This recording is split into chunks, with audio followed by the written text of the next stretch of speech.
本轮巴以冲突爆发后，也门胡塞武装第一时间宣布支持哈马斯，并表示将打击任何前往以色列的船只。美国宣布发起繁荣卫士行动，声称已有20多个国家同意与美国一道组成红海护航联盟。但近期报道显示，其中不但有3个国家直接表现出了别沾边的意思，还有至少8个国家要求匿名。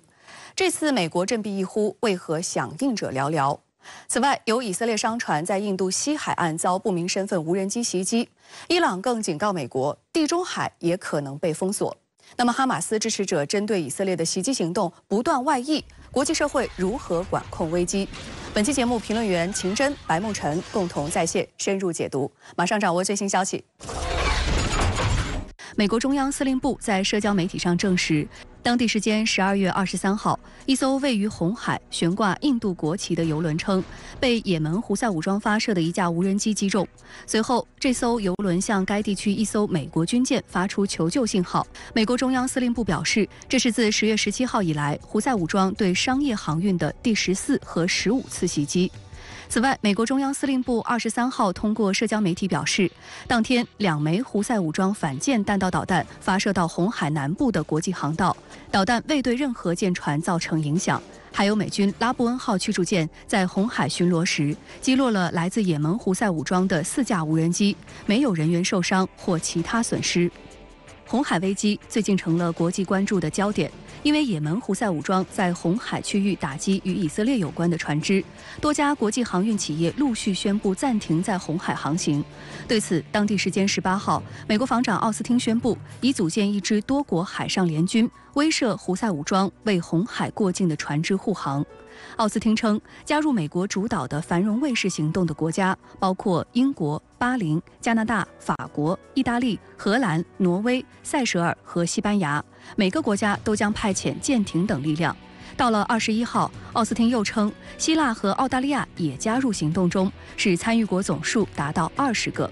但是，路透社22号的一篇报道却表示，虽然美国宣布有20国参与到繁荣卫士行动中，但其中一些国家没有最终确认。比如，法国在阿联酋设有海军基地，在吉布提部署有1500名士兵，也在红海部署了朗格多克号护卫舰。但法国国防部表示，这些部队将继续由法国指挥。而意大利和西班牙国防部的回应更加明确。意大利国防部称，意大利将派遣弗吉尼亚法桑号护卫舰前往红海海域，但这是为了响应意大利船东的呼吁，并非参加繁荣卫士行动。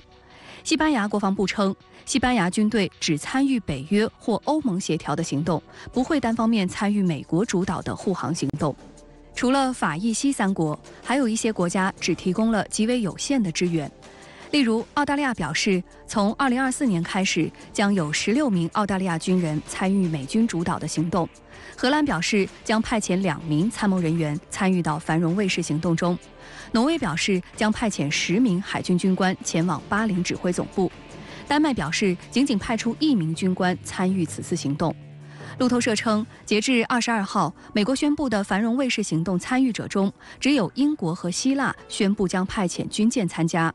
其中，英国将派出45型驱逐舰钻石号，希腊将派遣一艘护卫舰。这次他组织护航编队呢，完全是为美国的利益服务的，完全是为以色列的军事行动服务的。因为他这次打击的目标主要是胡塞武装，主要是为就是过往红海的要向以色列方向运送物资的这些船只的安全。美国的军舰就是要在这儿显示它在红海方向的这种军事存在，就是要威胁这些周边的国家的安全，而是说谁要是不听美国的，那我美国就要打谁。那你看看组织这样一个编队，那只有就是符合他们利益的这些国家才会参加。所以你看，当美国组织的时候呢，效果寥寥。但是他组织的目的很明显，他是要打击胡塞武装，但是呢，他不是为了国际的海上通道的安全，而是为了一己的私利。美国拉拢他国组建海上联军不是新鲜事物。冷战时期，北约建立了一支专门的海军特遣舰队，部署在大西洋，以对抗苏联。其目的是作为一支快速反应部队，对各种危机作出反应。这支舰队总体规模大约有6到10艘舰船，包括驱逐舰、护卫舰和后勤补给的船只，来自多个北约国家。其作战任务包括防空、护航、反潜等。美军现正在集结自己与盟友的舰艇转向红海。根据最新的卫星图，原本在波斯湾海域巡航、威慑伊朗的美军艾森豪威尔号航母战斗群已经驶出了霍尔木兹海峡，转向亚丁湾红海海域。巴丹号2栖舰和卡特霍尔号船坞登陆舰也已经从红海北部海域南下，加上此前在曼德海峡附近的2艘驱逐舰，美军在这一方向上已经集结起了由1艘航母、1艘2栖舰、1艘登陆舰、1艘巡洋舰和4艘驱逐舰组成的一线力量。值得注意的是，美军宣布在红海发起繁荣卫士行动后，胡塞武装再对美国及其盟友发出警告。胡塞武装表示，即便美国动员整个世界，胡塞武装也不会停止军事行动。该组织领导人阿布杜勒·马利克·胡塞在电视讲话中威胁，如果美国愚蠢地选择攻击也门或者对也门开战，美国的战舰和其他目标也将成为胡塞武装攻击对象。多家美媒分析称，美国这次组建的红海护航联盟不足以消除胡塞武装威胁。据彭博社12月20号报道，多名消息人士透露，美国及其盟友正在考虑对也门胡塞武装基地进行军事打击。他们认为，美国此前宣布的组建所谓红海护航联盟不足以消除胡塞武装对红海航道的威胁，而是要从源头打击、削弱胡塞武装。不过，截至目前，胡塞武装在红海的袭击没有造成人员伤亡和美军设施受损。首先呢，胡塞武装讲的已经是非常清楚了，就是如果以色列不停止对加沙地带的军事行动或者是军事战争，那只要是往以色列运物资的这个商船，都是他打击的目标。那么第二点，美国的军舰不离开这个区域里边，也是胡塞武装打击的目标，因为你威胁了周边国家的安全。但是呢，胡塞武装的这些行动呢，不会演变为一个大规模的战争。胡塞武装啊，它的军事力量是有限的，它要和美国组织这么个联军在海上作战，它是没有什么优势可言的。对于美国的红海行动，除巴林之外，沙特、埃及、苏丹等红海沿岸以及阿联酋等其他中东大国没有加入。据彭博社等媒体报道，知情人士透露，沙特与阿联酋没有参与繁荣卫士，还因两国对如何处理也门局势意见不合。虽然沙特和阿联酋都曾与胡塞武装交战，但是沙特支持也门政府军，而阿联酋支持的是分裂主义组织南方过渡委员会，两派时而共同对抗胡塞武装，时而互相交火。为什么只有巴林参加呢？因为这个美国的第5舰队他在巴林他的那个基地在那儿，所以他也得保证自己的安全呢，所以参加。那其他的这些国家呢，实际上就是我们注意到，在联合国投票表决的时候，这些国家是跟着美国一块跑的是支持以色列的，所以呢他们会参加。那参加之后呢，他们实际上就是不会受到就是像周边的这些国家的欢迎不会给他提供相应的帮助的你愿意参加就参加，因为大家都知道，你要是不参加呢，这个海上通道、红海的通道可能更安全更好。你们参加了呢，可能胡塞武装呢，打的这种激烈的程度或者发射的导弹可能更多。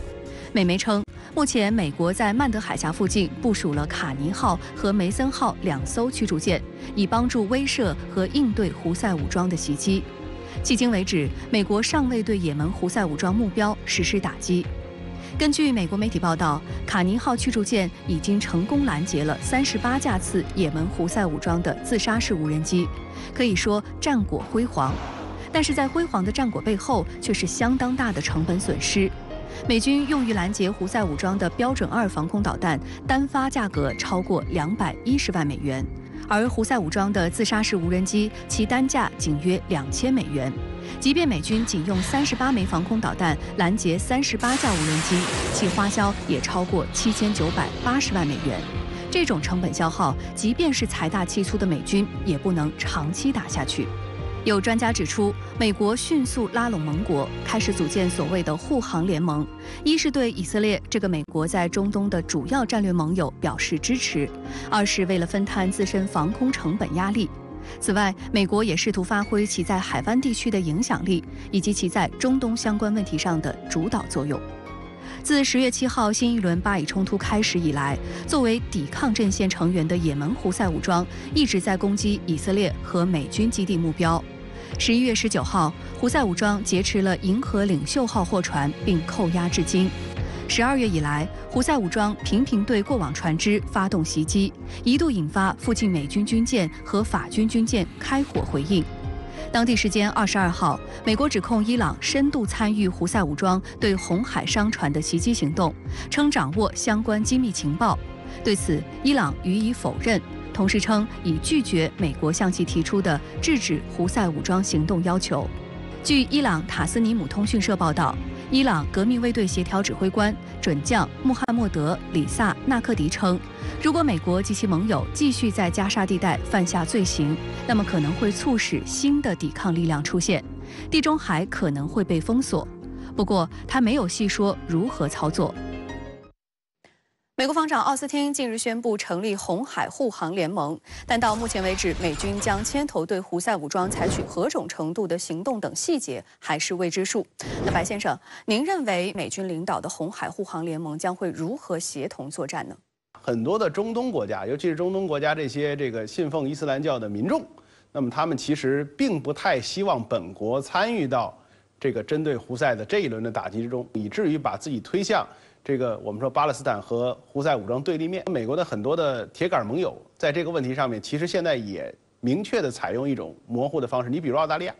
澳大利亚方面呢，倒也不是像国内很多媒体说的一兵不派，澳大利亚方面是11个人参与到繁荣卫士行动里面，这11个人里面有5个已经部署在中东，就是之前参与 CMF 的5个澳大利亚的军人。那么除此之外还会再增派6人，这就是为什么他会有一个11个人，而且是增派6人这么奇怪的规模的原因。但是实际操作层面，澳大利亚和其他的很多国家并不愿意真正在这个区域投送自己的力量，一方面是力量有限，另外一方面是不愿谈这滩浑水。倒是可能像英国这种已经在相关区域部署部队，而且参与到行动之中，你比如英国是4-5型的钻石号，那么很有可能会在相关行动之中占一个主要的作用啊，那么彰显自己的存在。但是总的来讲，我觉得美国方面现在还是有可能根据现实的环境跟整个的巴以冲突的背景啊，它有可能采取一种动态模糊的方式，暂时不会要求相关的国家去站队。美国国防部长表示，福特号航母将继续停留在地中海数周，这已经是福特号航母驻扎时间第3次被扬。请问秦先生，美国航母在地中海还能够待多久呢？对于中东局势有怎样的影响呢？他派航母打击群在地中海，目的很明显，就是为了怕整个这次巴以冲突外溢啊，形成一个大的中东大范围、大规模的一个冲突啊。他为了看着伊朗啊，包括伊朗系的一些武装力量啊，包括胡塞武装啊，黎巴嫩真主党啊，叙利亚和伊拉克境内的武装派别啊等等啊。当下巴以冲突没结束，所以他不敢离开啊，他怕随时有扩大化的风险。但是我个人认为啊，即使真的到冲突结束，他的航母打击群也不会撤退，还会要待相当长一段时间。为什么？因为牵涉到届时以色列完全控制加沙之后，加沙的处置问题，就是加沙今后到底怎么由谁来管理啊？现在争执不一，是包括巴勒斯坦建国问题，可能还是悬而未决，甚至于引发更多的矛盾。届时可能冲突还有外溢的风险。那么美国航母打击群可能还要再待相当长的一段时间，当然不一定是福特号，因为福特号可能时间长了，它牵扯到回船坞维修啊，一些正常的保养等等，可能由别的航母来轮替它。12月22号，日本政府修订防卫装备转移3原则及其运用指南，并决定向美国返销日本30生产的爱国者防空导弹。分析指，这是日本自2战后首次对外出口致命性武器装备成品。同一天，日本政府通过2024财年政府预算草案，其中防卫预算创历史新高。提高防卫预算，放松致命武器出口禁令，日本政府如此操弄，到底想做什么爱国者防空导弹系统是美国陆军于1984年开始装备的第3代地空导弹，用于区域防空、拦截来袭的飞机、战术弹道导弹和巡航导弹。经过20多年不断改进，爱国者系统已经发展出 PAC-1、PAC-2、PAC-3 等3大系列型号，近10个亚型。日本方面借口应对朝鲜发射的弹道导弹、巡航导弹的威胁，由日本三菱重工在美国雷神公司和洛马公司的许可下引进爱国者导弹生产线。据了解，日本于1976年起开始禁止武器出口，到了2014年放松了禁令，允许出口武器零部件，但禁止出口武器成品。直到12月22号，日本政府再次修订了防卫装备转移3原则及其运用指南，并决定向美国提供日本生产的爱国者防空导弹。据美国官员透露，日本最早将在2024年第1个季度开始向美国提供数十枚导弹。日美两国政府表示，日本向美国提供爱国者导弹可以补充美国的弹药库存。日本外务省称，此举将进一步加强美日同盟关系。该部门还强调称，日本仍然禁止向处于战争中的国家，比如乌克兰交付武器。这些爱国者导弹将被送到美国，只有在得到日本的准许下，美国才能将这些导弹送往第三国。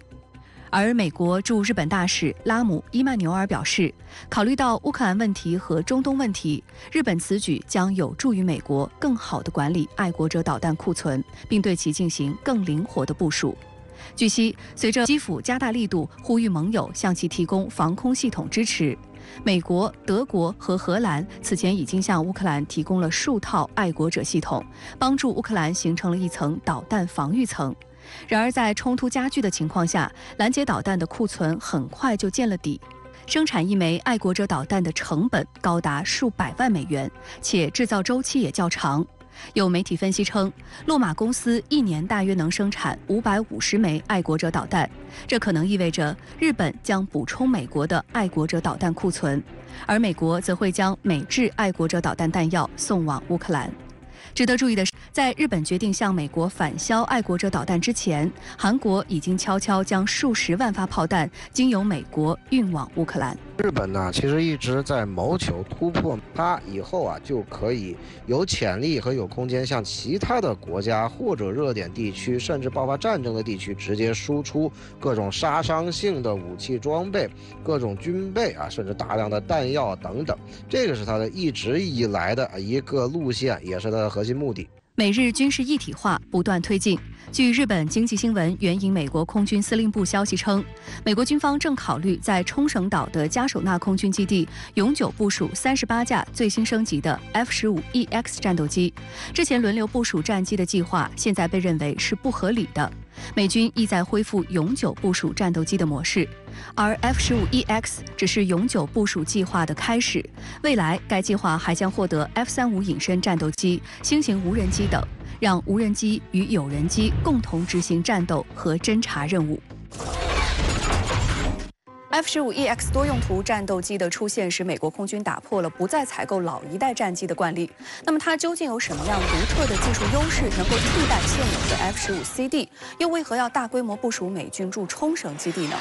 得益于大量并且持续的出口，50年来，波音公司对 F-15的改进一直在持续。那么相比之前的版本 ，F-15EX 有较大的技术改进，可以总结为雷达和航电先进，载荷能力强，航程远。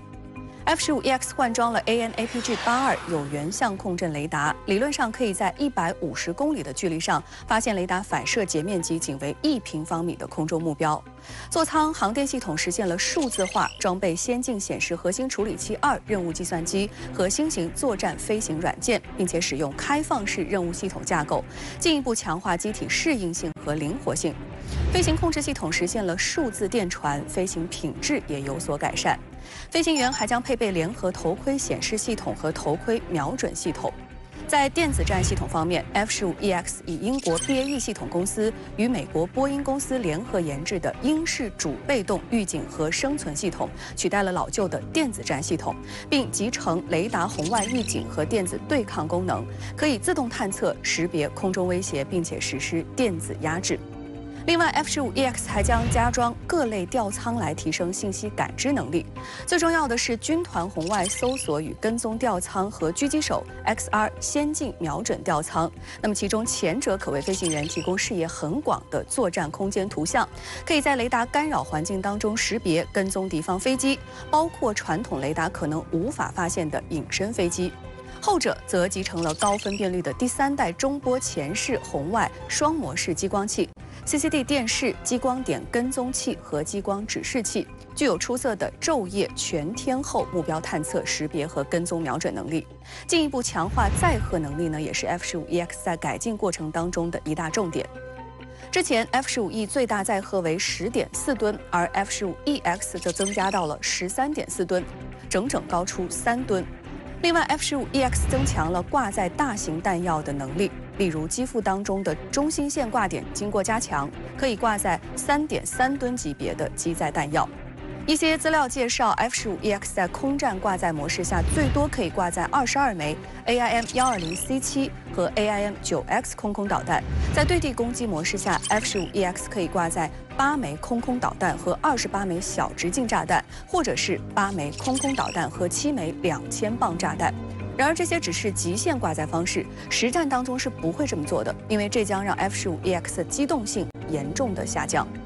F-15EX 的动力装置换装了2台通用电气生产的加力式涡扇发动机，每台发动机的最大推力为131千牛。由于新发动机的推力更大，也更为省油，再加上 F-15EX 大量采用复合材料减重，以及对保型油箱进行优化，所以在外挂3具副油箱的情况之下，转场航程超过了4000公里。此外 ，F-15EX 的升限也有了较大的增加，可达18000米。而且 F-15EX 的机体寿命提升显著，由 F-15E 的8000小时跃升到了2万小时。不过 F-15EX 再怎么改进，仍然是一款4代半战机。面对现代化的防空系统和对方的隐身战机，生存力和 F-15E 其实没有什么区别。这也是 F-15EX 在隐身时代的最大短板。F-15EX 还有一个明显的缺点，就是太贵了，单价超过9000万美元，比美国空军的 F-35A 隐身战斗机还要贵。所以美国国内有不少人反对美国空军列装 F-15EX， 认为这是浪费纳税人的钱。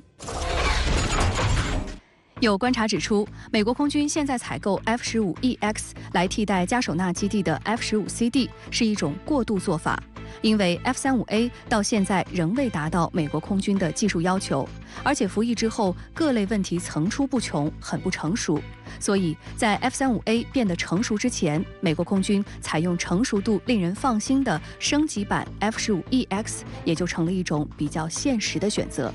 那美国空军呢，使用 F-15去替代最新的 F-35部署到冲绳，现在肯定是个过渡的做法，是个权宜之计，用这个 F-15去先顶一下，待 F-35真正成熟以后。但是呢，如果你整个国防工业依然这么衰退下去的话，那未来这个就不是什么权宜之计了，你就只能这么办了非常的无奈。近日，日本政府修订了防卫装备转移3原则及其运用指南，这将允许日本向美国返销爱国者导弹。那秦先生，美国为何允许日本修订防卫装备转移3原则呢？那日本这样的操弄对美国有什么好处呢？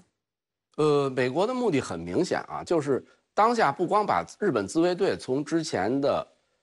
附属支援型的角色变成把它推向前台，变成一个打手帮手的角色，而且要把日本的军工产业打造成一个美国军工产业的延伸、附属这样一个新的这个军品来源地的这样一个角色。但是今后不排除甚至于可能有更大规模的一些放宽的脚步，而且日本现在也想把防卫产业打造成一个新的经济增长点新的一个出口创汇的来源因为当下日本制成品实际上在国际市场上的存在感已经大幅度降低，所以日本也急需找到一个新的这个转换一个新的经济赛道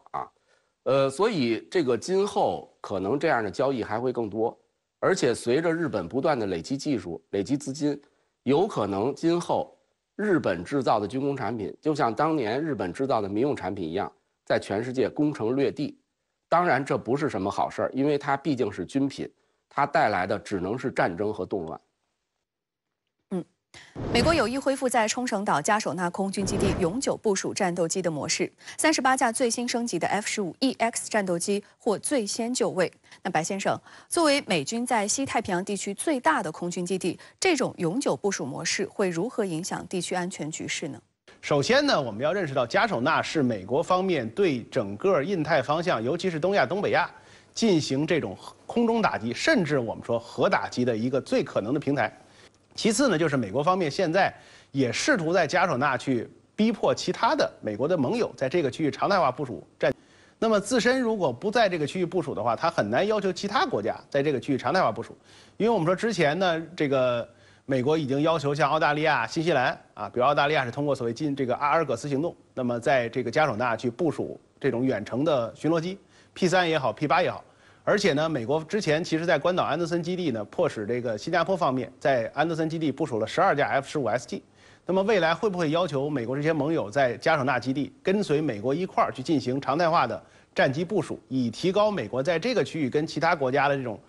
先进战机的这种数量的对比？这个也是有可能的。所以对于美国来讲呢，他想要最大限度的把加手纳变成威慑周边的一种手段跟支撑点。那么它就势必要恢复这个 F-15这样战机的常态化部署，但是我们说考虑到美国现在自身的力量，考虑到美国国内的这个经济跟它的这个军事装备采购的一个复杂形势，那么这种常态化部署什么时候会恢复，会不会真正的恢复？那么这些我觉得其实都是未知数。日本政府2024年度财政预算案当中，防卫费预算达到7.9万亿日元，同比上涨16.6%，再创历史新高。至此，日本防卫预算已经连续11年增长。这些防卫费都花在哪些领域？采购哪些进攻型武器装备呢？为何日本自卫队首先选择重金打造万吨级宙斯盾驱逐舰？自卫队大举购买和自研一堆导弹，强化所谓西南诸岛防卫，又包藏什么野心？12月22号，日本政府在内阁会议上确定了2024年度财政预算案，意味着日本防卫费预算不但再创历史纪录，还实现了连续11年增长。共同社称，2024年度防卫费预算内容主要包括购置国产远程导弹以及下一代战机的研发费用。此外，日本政府将于2024年度在东京成立常设机构统合司令部，统一指挥陆海空3个自卫队的行动。日本还准备设立以开发划时代防卫装备为目标的防卫创新技术研究所。去年12月，日本政府通过了修改后的国家安全保障战略、国家防卫战略、防卫力量整备计划3份安全保障文件，以面临前所未有的最大战略挑战为由，提出要在5年内把防卫费的 GDP 占比从约1%提高至2%以上，并提出研发、购买更具攻击力的高精尖武器装备，将增强所谓的对敌基地反击能力上升为国家安全战略。这意味着日本专守防卫政策发生重大转变，意图实现军力向外扩张。这就需要日本不断地提高其军事预算，达到提高日本源头打击、对外进攻的能力、攻防兼备的能力，要达到这一点，这是内因。就是要想尽一切办法突破和平宪法的限制。未来呢，将会将自卫队变成国防军。外因是什么？外因主要是来自于美国。从美国的角度是希望自己的盟国，包括北约、包括日本等这些国家，要大幅度的提高军事预算，占比 GDP 达到2%。外界分析日本防卫费领域，首先是海空进攻型武器装备。英国《金融时报》网站称，日本防卫省提出的预算需求包括为配备宙斯盾系统的驱逐舰、新型隐身护卫舰和精确制导导弹提供资金。实际上，今年早些时候，日本公开2024财年预算需求时，就公开了导弹防御舰的外形，其中更新了所谓的弹道导弹防御舰，或者叫宙斯盾搭载舰的最新外形图。日方称其标准排水量1.2万吨。舰体长190米，宽25米，满载排水量有望超过1.5万吨。它拥有多达128个垂直发射井，可以搭载标准3系列中段反导拦截弹，能装备标准6远程防空系统，还能搭载战斧巡航导弹，特别是战斧巡航导弹可以对地面目标实施打击。此外，该舰还将搭载12型反舰导弹及其改进型，并配备 AN/SPY-7超大型有源相控阵雷达。相比之下，美国的提康德罗加级巡洋舰满载排水量不到1万吨。从这几点来看，它已不是纯粹的弹道导弹防御舰，而是非常典型的巡洋舰。这体现出日本打着建造弹道导弹防御舰的幌子，实际上是在建造具备综合作战能力，特别是强化进攻能力的超大型巡洋舰。你像万吨级的战舰，尤其是宙斯盾战舰，它是攻防兼备的，具备更强的远海作战能力，以及更远的航程。这对日本这样一个海洋国家来讲的话是至关重要。包括万吨级的宙斯盾战舰可以携载更多的武器装备，它的续航时间更长，更有效地来配合美国的海军全球战略。所以从日本的角度，打造万吨级的战舰，既符合美国的实际需要，也符合日本不断积极备战、拓展海军能力的国家需要。巧合的是，就在共同社报道日本政府准备批准2024年度防卫预算的前一天，美国政府12月15号宣布批准向日本出售中程空对空导弹，并已通知国会。这批军售总价值约为2.24亿美元。美方宣称，这是为了提高日本应对当前及未来威胁的能力。据日本共同社报道，这笔军售包括美国向日本提供44枚响尾蛇 Block 2型导弹和29枚训练用导弹。此外，日本计划购买120枚 AIM-120中程空对空导弹，预计合同金额为2.24亿美元。实际上，今年日本有2种美国巡航导弹的采购申请得到美国批准。美国国防部先后于今年8月和11月宣布，批准对日本出售50枚增程型联合防区外空对地巡航导弹及贾斯姆 1R 和400枚战斧巡航导弹及其相关设备。其中，贾斯姆 1R 是 AGM-158系列中射程最远的型号，最大射程接近1000千米，而战斧巡航导弹最大射程超过1600千米。上个月17号，美国国防安全合作局曾宣布，这笔军售估价达到23.5亿美元。值得指出的是，日本政府去年底更省最新发布的消息，日本国产的12式岸舰导弹原计划于2026年进行部署，但现在准备提前部署，以提高自卫队在第一岛链的防御能力。12式岸舰导弹是日本自行研发的一款车载岸舰导弹，为传统的亚音速导弹，弹体较小，单车可携带6枚导弹，但是射程很近，只有200米。该性能已远远落后于中俄等国的新一代反舰导弹。日本计划将导弹的射程提升至1000千米以上。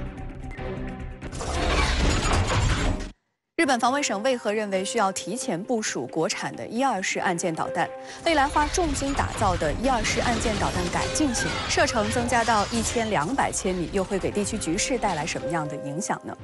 ？12式岸舰导弹本身是日本为了汰换88式岸舰导弹而研制的，6连装的发射箱由8轮越野卡车底盘搭载。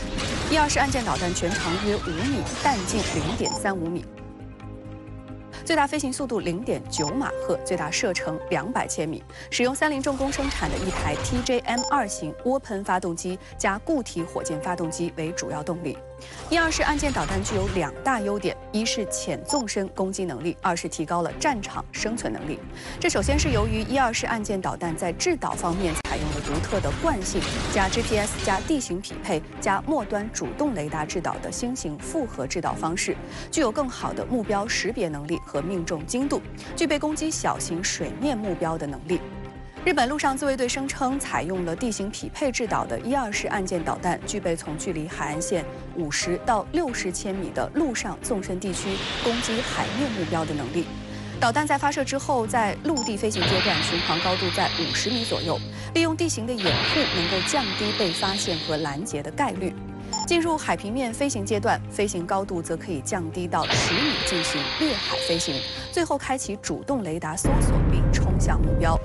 不仅如此，这款导弹发射的时候，射击角度达到了80度左右，地形适应能力强，必要时可以在山地的另外一面发动攻击，从而提高了战场的生存能力。需要指出的是，世界上其他国家和地区的岸舰导弹都没有采用地形匹配制导技术，而日本在1、2式岸舰导弹采用这项技术，真正目的很可能是让其具备打击陆上目标，比如说空军基地、造船厂、道路桥梁等的能力。不过，1、2式岸舰导弹还存在2大缺陷：一是采用非隐身设计，加上飞行速度慢、被拦截的风险较大；二是战斗部较小，不足以对拥有坚固防御工事的陆上目标造成威胁。因此，日本正在花费重金升级1、2式岸舰导弹，追求隐身外形和更远射程。在2022年7月22号发布的日本新版防卫白皮书当中，三菱重工名古屋制导与推进系统工程公司提供的照片，就首次展示了一张在研中的升级型1、2式岸舰弹道导弹的风洞模型照片。根据图片制作的模型外观可以看出，该弹改变了原来的气动布局，不仅采用了多面体的隐身弹体外形，而且还将1、2式弹体上呈 XX 布置的4片三角形弹翼和4片切尖三角形尾翼取消，改为在弹体背部安装2片可折叠的后掠式弹翼。这种布局能够极大地提升导弹的射程。日本政府对1、2式改进型导弹的射程要求是：第一阶段增加到900千米，第二阶段继续增加到1200千米。据日本媒体报道，1、2式改进型允许在飞行当中通过卫星通信接收有关目标的信息，并且更准确地攻击移动目标，对陆地目标的打击能力可能更强。实际上，与其说1、2式改进型岸舰导弹是岸舰导弹，不如直接说它是对地攻击的巡航导弹。而对于一直追求先发制人打击能力的日本而言，这无疑将进一步搅动周边地区的安全局势。除了发展所谓的导弹防御能力和进攻性力量之外，日本的新年度防卫预算显示，日本几乎存油料到抗震设施等基本物品的短缺问题。日官员们担心，这将妨碍自卫队应对长期冲突的能力。自卫队已将部分计划预算用于改善与西南诸岛的联系。该地区对于所谓的保卫台湾至关重要。美日已同意在西南诸岛方向加强训练和演习。美国只是想把日本作为一个棋子，作为一个炮灰，也不会为了日本的国家安全来和中国对着干，这个也并不符合美国的实际利益。美国优先才是永恒的主题，美国的盟国是可以牺牲的牺牲品。日本2024财年防卫费的预算总额超7.7万亿日元，创历史新高。日本防卫费预算已经是连续10年增长，外界推测，照此增长幅度将在2027年达到其国内生产总值的2%。日本正以北约标准提升防卫费用，那白先生对此如何分析呢？其实我觉得根源并不是简单的防卫增加，或者是以北约国家相关要求，是日本在试图追求一个建立一支正常国家军队的目标，甚至我们说追求一支拥有很强大的远程纵深打击能力的这种先进军队的目标。这个跟日本现在口头上宣称自己仍然遵守专守防御之间是有一个巨大的矛盾的。那么这个我觉得其实对于整个东亚、东北亚，包括我们说整个印太方向曾经受到日本侵略的这些国家来讲，一定要真正的提起足够大的警惕。就是日本方面现在已经事实上的转向了扩军备战。日本自卫队最新型的宙斯盾舰摩耶级标准排水量8200吨，而日本防卫省的防卫预算披露，日本下一代宙斯盾舰标准排水量要达到12000吨。除了搭载舰空导弹之外，还将装备改进型1、2式反舰导弹、战斧导弹等。那秦先生，您是怎么看日本花重金谋求发展海上远程打击能力的呢？这个是一个非常危险的动向啊！它本来这个下一代的舰。规划早期的是2万吨排水量啊，但是当时后来又认为2万吨有点太大了，大而无当啊，现在缩减为1.2万吨，但是放在全世界也是相当大的一级水面舰了啊，基本比肩美国的巡洋舰啊。这个日本作为战败国，大家看，同为战败国的欧洲的德国、意大利都没有相应的这么大的、这么先进的水面舰，但日本拥有了啊，所以今后它一旦拥有这样的水面舰，它又是一个二战战败国的身份，不得不引起曾经遭受过日本残酷侵略的国家的警醒和警惕。日本空自拥有美式 F-35隐身战机。近日，日本和英国、意大利两国正式签署协议，计划共同研发下一代隐身战机。此外，日本还计划在2027年之前将航空自卫队更名为航空宇宙自卫队。白先生，您是怎么看日本这些动作的呢？首先，我们说是因为美国一直把日本作为一个可以以邻为壑的这么一个目标。美国跟日本在军事技术的交流方面，日本从来是吃亏的，可能花很多钱，但是拿不到日本所需要的东西。所以日本方面现在趁着美国自身的力量有限的情况之下呢，也不断希望从欧洲的这些国家里面获取相关的先进技术。所以我们讲，无论是英国、日本跟意大利的下一代战机项目，还是英国之前公开的表示日本已经成为欧洲鹰就是欧洲的这个大型无人机项目的一个观察员角色，